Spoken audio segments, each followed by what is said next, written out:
Hello, everyone, and welcome to today's webinar. We are discussing Tarleton State University's master's program in athletic training, and I am pleased to be joined today by several faculty representatives of the program. As they are going through their presentation, if you do have questions, we invite you to submit those using the Q&A box or the chat box, and we will handle those at the end. But for now, I will just turn things over to them. Thank you, Dr. Echo. We're excited to join you today and talk about the Master of Science in Athletic Training program. We feel that we have an outstanding program that's built on over 40 years of providing athletic trainers for the local area, as well as individuals that have gone on to be nationally located in all different practice settings. The area of athletic training, as most of you that are interested in our program will know, is historically been in a school base, whether that's high school, college, or professional settings. And we have athletic trainers that have graduated from Tarleton in each of those areas. But we're also pleased that we have alumni that serve in physicians' clinics and hospitals. We have athletic trainers that have experience with rodeo in industrial corporations, performing arts, military. And so we want students to leave our program having been exposed to a variety of opportunities and practice settings with the idea that athletic training is growing. Athletic training has a strong future ahead of it, and we believe that Tarleton alumni are positioned well coming out of our program to be leaders in the field. When our program was established, it was built on three pillars that we hold very strong to the foundation of who we are and what we want our students to leave with. And that goes in the form of discovery, service, and leadership. Each of the faculty that you will meet today incorporate these ideas within their classes, within our opportunities that we extend to our students, as well as uh, characteristics that we model in our own practice as faculty, as educators, and as practicing athletic trainers, as well as leaders in our various organizations. And so now we're going to kind of delve in and talk about the program and give you a little bit of an overview. So as far as our current students, we have two cohorts of master's students. Our cohort 9, those students started our program a year ago and are just over a semester away from graduating with their Master's of Science degree. We have 17 students in that cohort. Our cohort 10 is this group that started in June with us. They're in their second semester, and we have 21 students in that cohort. Our cohorts are very much a blend of who we are as athletic trainers, in that we have students that have completed their undergraduate program at Tarleton, students that are in the accelerated bachelor's to master's program here at Tarleton. But then we also have students that have come to us from other Texas institutions, as well as from beyond the state. Likewise, when you break our students down, we literally have students from all four corners of the state of Texas, as well as students that don't call Texas home, but are now Texans because we are part of the Tarleton State University family. And because of that, it makes all of us Texans. My name is Dr. Lorna Strong. I serve as the program director, and it's my honor to work very closely with the other MSAT faculty that are on the call with us. And so I'd like to offer for them to introduce themselves, and they will be sharing part of the content as we progress over the next few minutes. Hi, I'm Dr. Andy Johnston Green. I'm a clinical associate professor within the Tarleton MSAT, and this is my 7th year back home at Tarleton, where I graduated from. Hi, I'm Dr. Rachel Smith. I am an assistant professor, and I am in my 4th year here at Tarleton, and I love it. Hi, I'm Elizabeth Roberts. I'm the coordinator for clinical education and an instructor at Tarleton, and this is my 7th year. And I'm the new kid on the block. This is my second year, and I can just tell you that you'll find no finer program of people that care about students and care about your success as athletic trainers. I would also like to offer that we're not the only individuals that are involved in this program. We are fortunate to have Dr. Steve Simpson. He's a faculty member, a Regents professor, and a faculty professor in the School of Kinesiology that founded this program over 40 years ago and remains very involved, and is one that we know is a critical and valued member of our ancillary faculty for the program. Miss Stephanie Nelson is an athletic trainer. She served on faculty and she had the opportunity to serve in a role within our division and our academic resource hub. And she serves as a great individual for students to connect to our program, as well as to help facilitate questions within the AT cast and other links between that undergraduate experience and our graduate experience. She also helps us some with part of our curriculum as a guest lecturer and assisting with exams. And then we are very fortunate to have a very strong group of athletic trainers that provide our athletic training care and health care to our athletes here at Tarleton State University. And they all serve as preceptors, but they also are involved in our classes and help with various factors as well. So we're excited to have all those as individuals within our MSAT programming. And now Dr. Green's going to visit a little bit on our program. Thank you, Dr. Strong. So yes, as a KD accredited program, our students, once they graduate, are eligible to sit for the board certification exam. And being part of a KD accredited program means that we've met the strict requirements of the Commission on Accreditation of Athletic Training Education. For Tarleton's MSAT, our initial accreditation was granted in January of 2018. We underwent our self-study and reaccreditation review in 2023 and were awarded the maximum 10 years of reaccreditation, which grants us this standard through 2033 from the KD. As part of our accredited program, we are a 55-hour degree plan. So there's 55 hours of didactic work, which is one of the lower hour requirements across MSAT programs. Our cohorts start every June with 6 continuous semesters, concluding with graduation in 23 months. So that includes your first summer, of course, then fall, spring, and then your second summer, and then fall and spring. Each semester averages 9 to 10 hours during those long semesters, which allows us to have that individual time for your didactic work, but allows for the complementary clinical experiences to reinforce the material and concepts that are being instructed in class. Upon review of our degree plan, you will see that our courses do include AT techniques, fitness and wellness applications in athletic training, therapeutic interventions, which is focused on modalities, orthopedic assessments 1, 2, and 3, so we can break down the skeleton and musculoskeletal evaluation into the upper extremity, lower extremity, and the spine.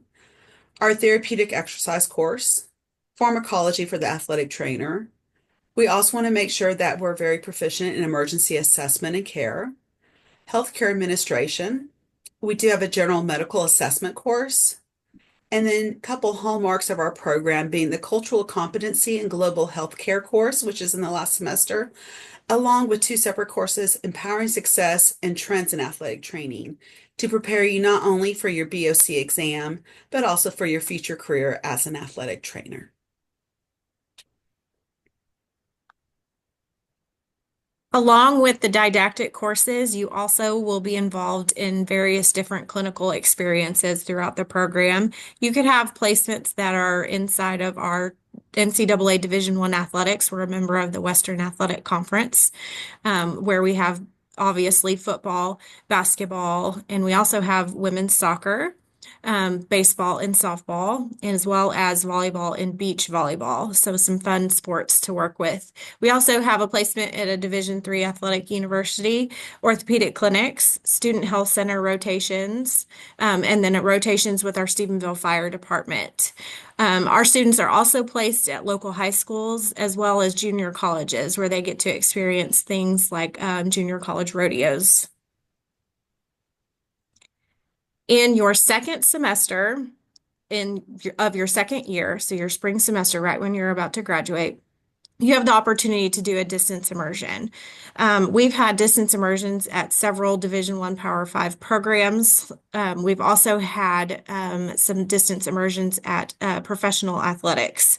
And so we have students who go all over the country. Here pictured, you'll see some from North Carolina, University of Texas, some working in the Valley, some working with the UFL, and then some working with local high schools. This is a really exciting time for students who are in our program because they really get to live a day in the life of an athletic trainer at a setting that they are interested in pursuing as a career. And so it's really exciting to see the opportunities that come to students in that last semester. And we're also adding all kinds of different sites. University of Hawaii, really exciting site that we're adding this next year. So students get to drive these decisions and hopefully are placed within a location that will help them introduce themselves to future professionals in the setting that they would like to be in. So some other highlights of our program, some of our program successes are students meeting the requisite standards are inducted into the Iota Tau Alpha Honor Society for Athletic Training. From our cohort 8 that just graduated in the spring of 2025, we had all 19 inducted. And in cohort 9, which is pictured above, we've had 14 so far inducted with another opportunity in the spring. Over 90% of our graduates are hired from that last cohort. Multiple students are selected annually to serve on the SWATA Student Senate as a way to gain leadership experience. And then we have multiple SWATA and TSATA scholarship winners annually. Some professional development opportunities. Students have the opportunity to attend events hosted by TSATA, SWATA, NATA, and many others. We've gone to an emergency scenario in San Antonio. We've done a power panel. We do these SWATA student development workshop, and so we like to take them along and have them experience that with us. Students are also connected with alumni mentors as well. We also like to bring in and have interactive and guest speaker experiences. They present in our classes and program events to help share real world experience and enrich the educational preparations. So on the photos that you see here, we have Stop the Bleed training. We do some IV training in Gen Med. We bring in Allie from Powerflex to do a taping demonstration. And then you also see us working with Stephenville Fire Department. And so you can definitely say that our program stands out because we do extend our classroom through multiple experiences. As previously touched upon, some of this experiential learning, again, having Allie come in, reviewing with students on different taping techniques, working on our Stop the Bleed and emergency care, preparing for heat emergencies, getting into some of our 3D anatomy, being collaborative with the other opportunities on our campus from a robust and growing health professions program at Tarleton State. Additionally, if we reflect back on those 3 pillars Dr. Strong talked about, we're big believers in service. We have plenty of opportunities for our students to be engaged through high school visitation days, taking students on tours of our facilities, working them through skills that they may have learned in class. We serve on different boards. We host a high school Kahoot competition.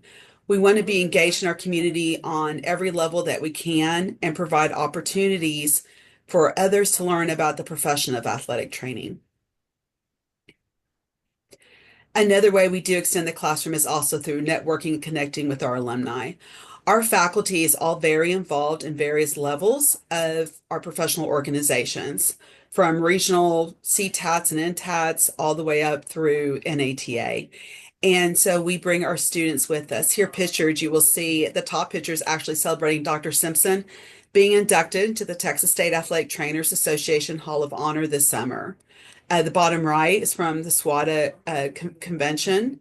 And then that larger picture is our alumni networking event for our students and alumni at SWATA this summer in Frisco. We always have a wonderful turnout, and it's a great opportunity to create those new relationships and collaborations that may lead to a job in the future. You never know. And lastly, we extend our classroom through our annual study abroad program. This is one of those hallmarks of our program. As we want our students to be able to serve and to discover and to lead, no better way than taking that classroom to somewhere else in the world. We've been to Italy, Argentina, Ireland, Spain, Greece, and this last spring break, we were able to go to Austria and Germany. And you'll see here some of the pictures in the mountainside with our TSU flag after one of our learning sessions at a university. At the bottom middle picture, we took a cooking course to learn how to cook local foods. We delved into biomechanics. We learned about different opportunities in sports medicine through both Austria and Germany, as well as just learning about the culture. And yes, even taking the slides deep down into the salt mine.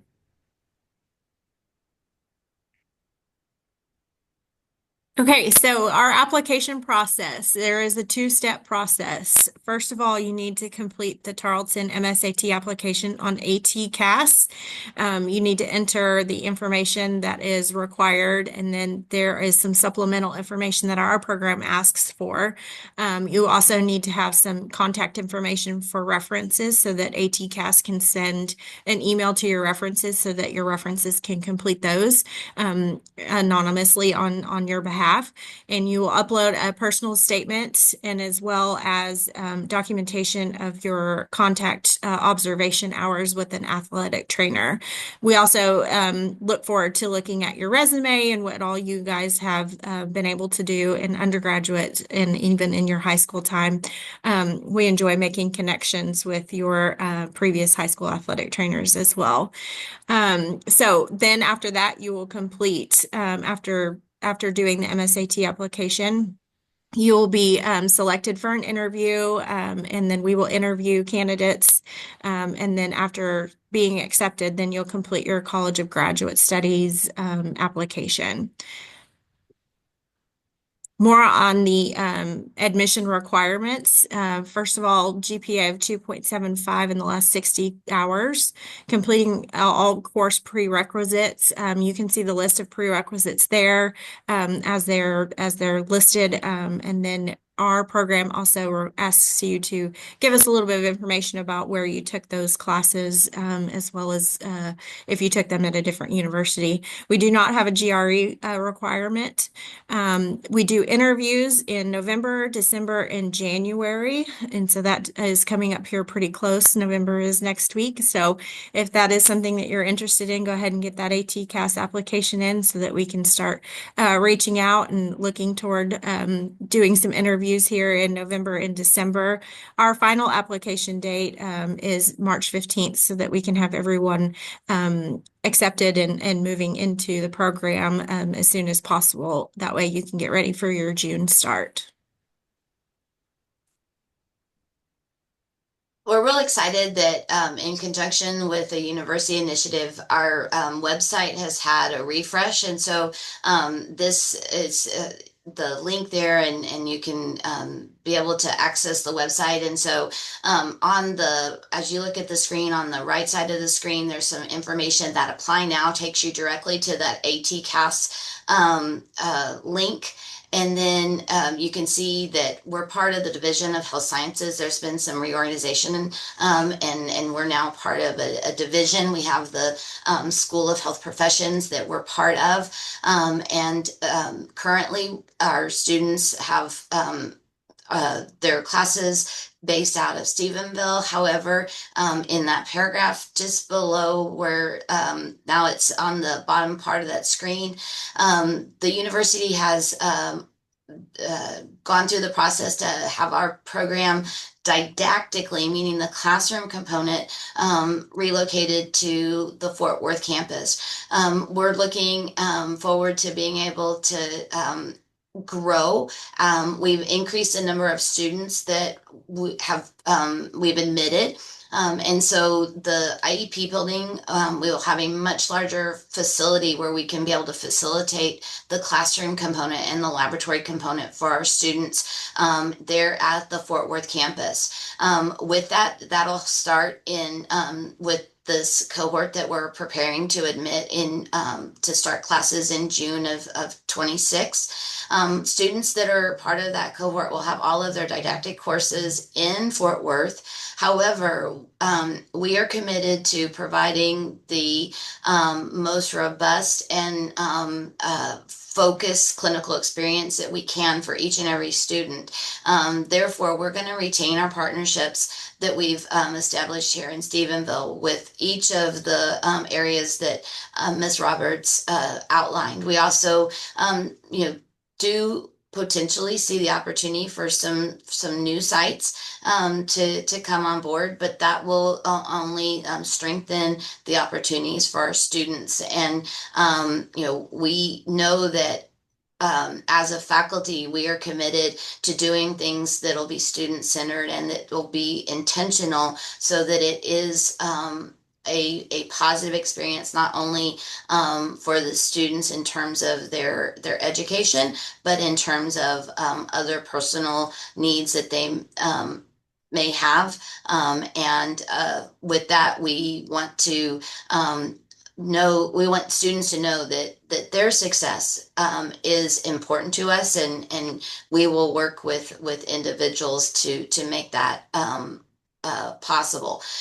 We are hands-on. We are not a remote learning, so students will be expected to be in class for the experiences that are happening as part of their academic coursework in those courses that Dr. Green spoke about. And then further down on the website, it has links to our information with regards to the university catalog, the commissions and the accreditations, the job market information. And then down on the very bottom, there's a flyer that outlines the requirements as well as the forms that are part of the content within ATCAS. And then also a link to our policies and procedures manual. So basically the beauty of the website is it aligns with the information that you've had as part of this webinar, just without some of the pictures that are worth 1,000 words that support the content that we've discussed.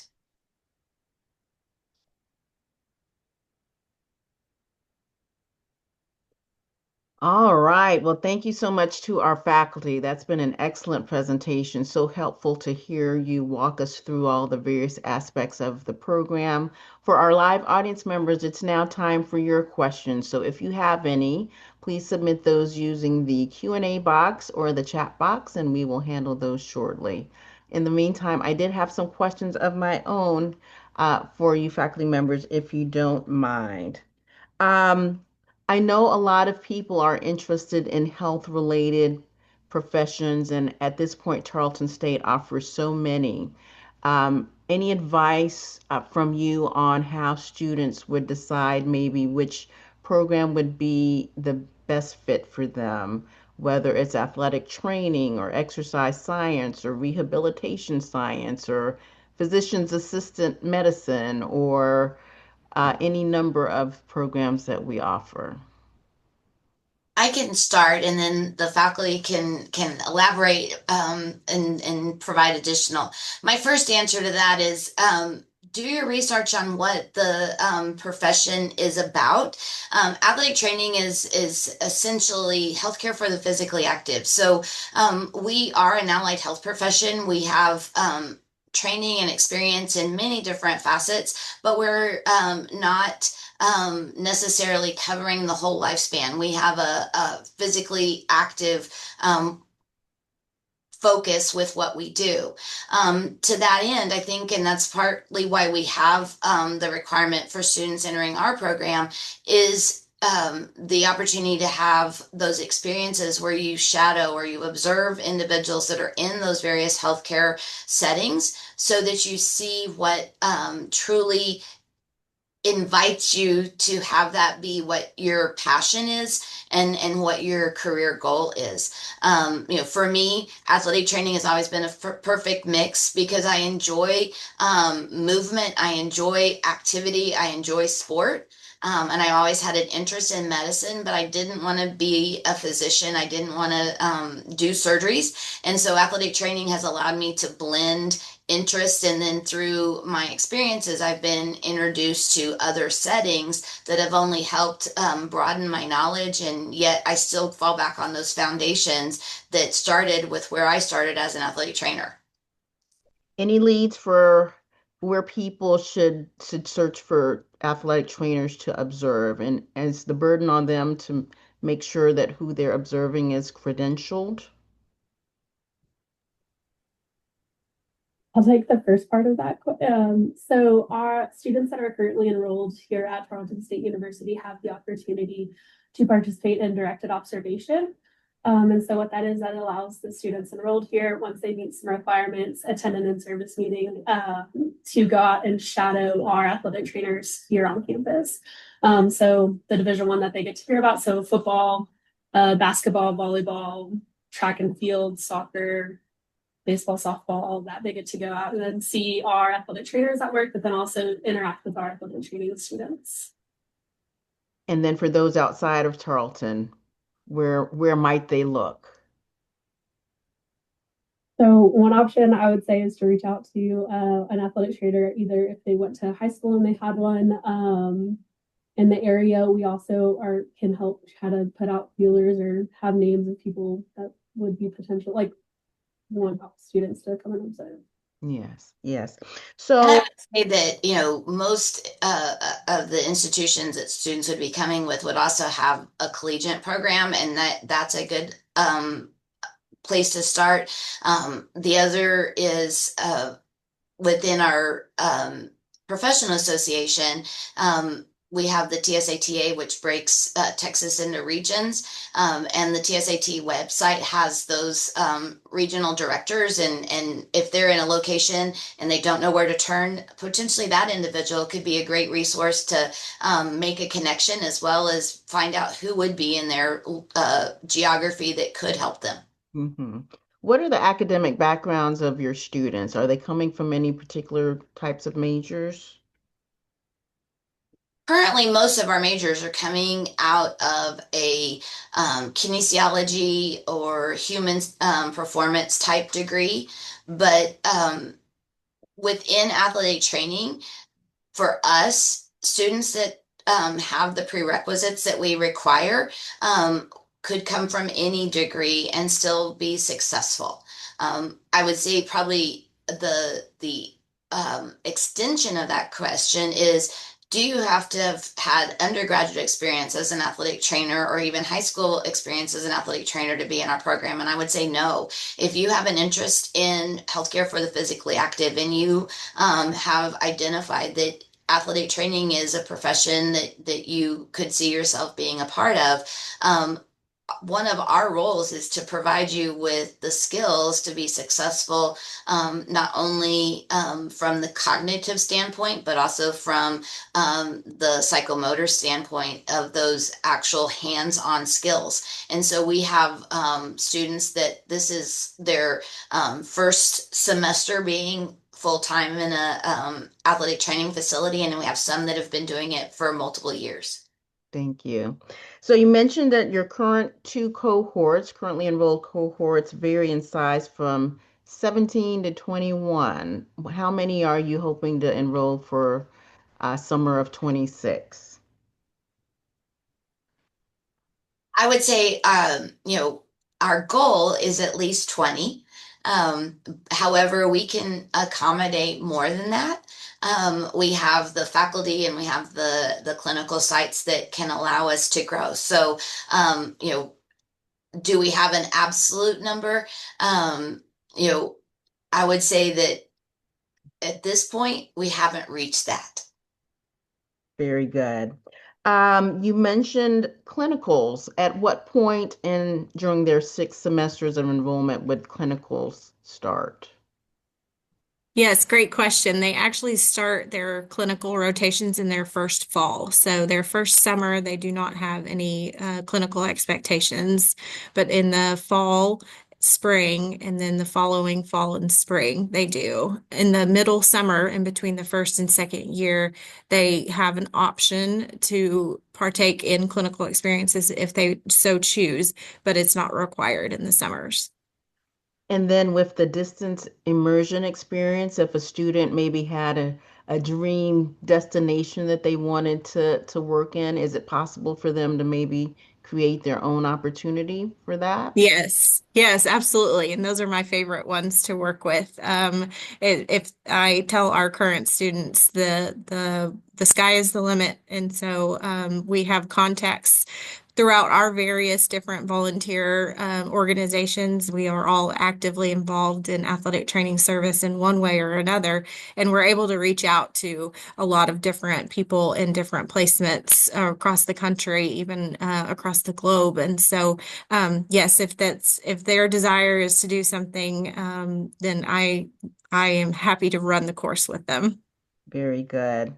So this is a licensure program. At what point would someone take their board certification exam? Is that after graduation or towards the end of the program? So, um, students are eligible to sit for their credentialing exam in their final semester. So with that in mind, we work with students and identify what's going to be the best opportunity for them to be successful.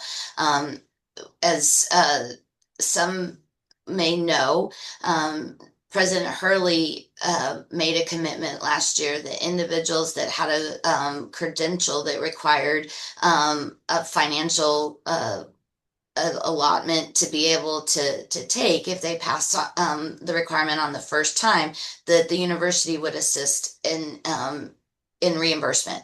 And so we want our students to pass, but we also, are working with our students to know that they need to be prepared, and in that preparation, comes the opportunity for that reimbursement as well. But it's not a guarantee. They have to put the work into it. Yeah. That said, we have students that may take the state exam as early as December when it's offered. Um, Otherwise, if they're taking the national credential first, that would be either in January or in the January window or the March, April window prior to graduation. Or we had some students that for um, personal and strategic reasons waited until after graduation to take either one of those exams, and their job opportunities upon success. So with that, we work for them to make the decision that is the most appropriate for them based on their preparation and their own timeline. Thank you so much. Well, and that's a huge benefit. What typically is the price range for these licensing exams in athletic training? Well, it depends on which exam is challenged, but I'm going to say a good estimate is around over $400. Hmm. And it sounds like there are state exams, and then is there a national level exam as well? Do most people do take their state and the national?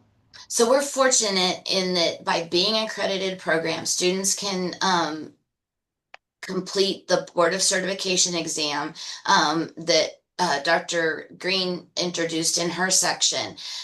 In Texas, if you have your Board of Certification credentials as as a certified athletic trainer, you are not required to take an additional qualifying exam. You do have to take what's called the jurisprudence to prove that you know what is allowed to be done within the state which is very common. I make an analogy to it's just like if you move to a new state and you get a driver's license, you still have to prove on paper that you know what a stop sign is, but you don't have to get behind a car and parallel park. Um, However, in Texas, Texas is one of the states that is, first of all, Texas had credentials prior to the national credential, and so therefore there's still an opportunity for students to credential through the Texas Department of Licensure and Regulation without first holding their BOC credential. And so with that, an individual that's successful with that process that includes both a written and a practical exam, they have credentials that allow them to practice within Texas, but are limited to roles in Texas. Yeah. All right. You mentioned, I think I saw on one of the slides, typically students are taking 9 to 10 credit hours a semester, which is considered full-time for graduate students. Is there an option to go less than that and be part-time? So we are a cohort model in the progression, and our classes are taught in a sequence. And so we really do work with students to stay in that cohort that they start with. Is there the potential that an individual plan could be developed? Obviously, student-centeredness is something that we are going to support, but it would definitely be a unique situation and not a common practice.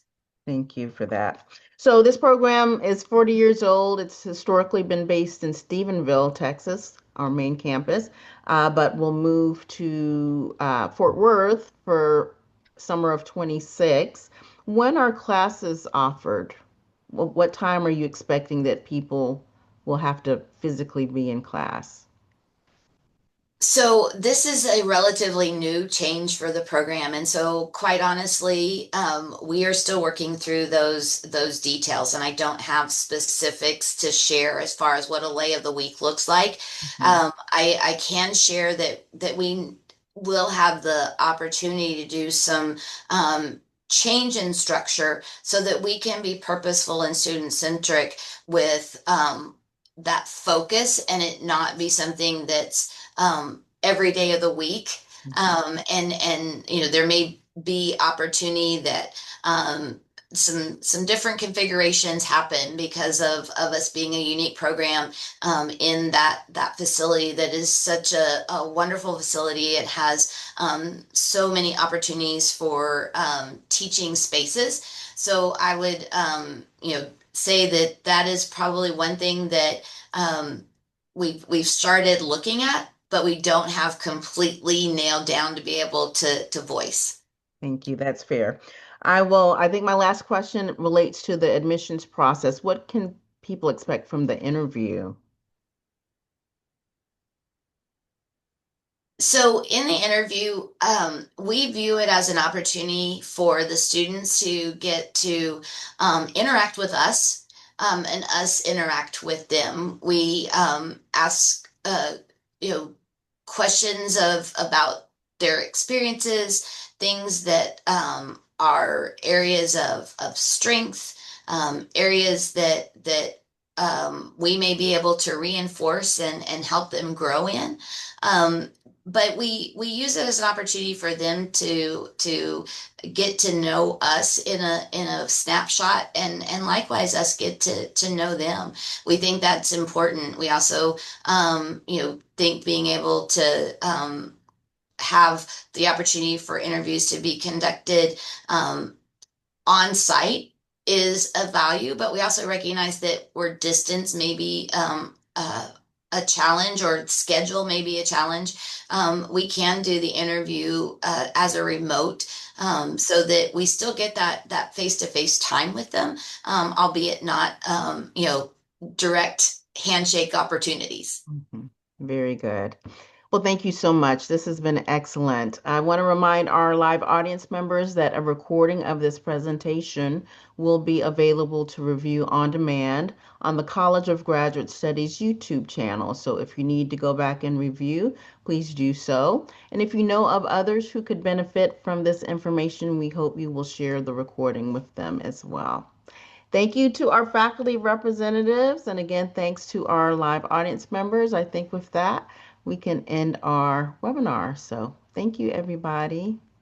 Have a great rest of This your. opportunity. You're so welcome.